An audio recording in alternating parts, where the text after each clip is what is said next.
জ্বালানি তেলের সংকটের প্রভাব পড়েছে সবখানে। রাজধানীর সাধারণ মানুষের খবর জানাতে যুক্ত হচ্ছে সহকর্মী ইউসুফ রানা।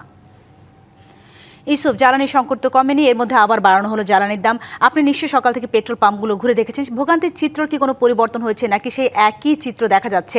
আর আরেকটি বিষয় জানাবেন, এই জ্বালানি তেল দাম বাড়ানো নিয়ে ভোক্তা পর্যায়ের প্রতিক্রিয়া কি?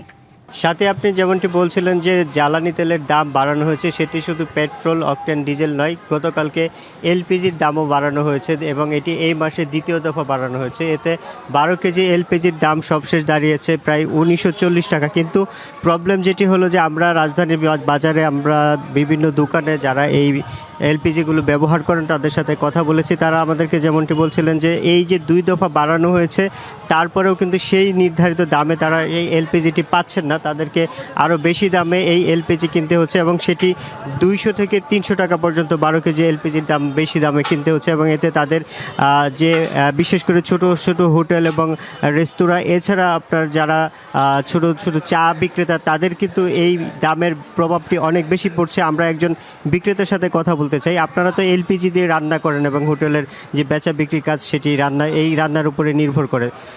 এইবার দেখলাম যে সরকার 2 দফা দাম বাড়িয়েছে। আপনারা কি সরকার নির্ধারিত দামে সেটি পাচ্ছেন? সরকার নির্ধারিত দামের সাথে আমরা সরকার যে দাম নির্ধারণ করছে এই দামে আমরা পাইতেছি না, কারণ এটা ডিলারের কাছে আসে, ওইখান থেকে দাম রেট বাড়ে, তো ওইখান থেকে এসে আবার যখন খুচরা বিক্রেতাদের কাছে আসে ওইখান থেকে দাম বাড়ে, তারপরে আমাদের আরও সরকারি যে নির্ধারিত রেট এটা থেকে বেশি দাম দিয়ে কিনতে হয়।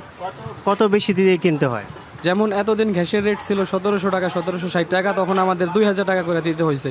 তো এখন নাকি আবার গ্যাসের দাম আজকে বাড়ছে, তো আমাদের তো আরও বাড়ায় দিতে হইব, হয়তো বা 2200-2300 এরকম দিতে হইব।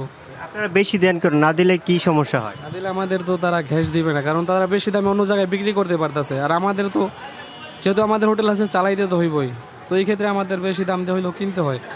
এই যে বেশি দামে কিনেন তাতে কোনো অসুবিধা হয় কিনা?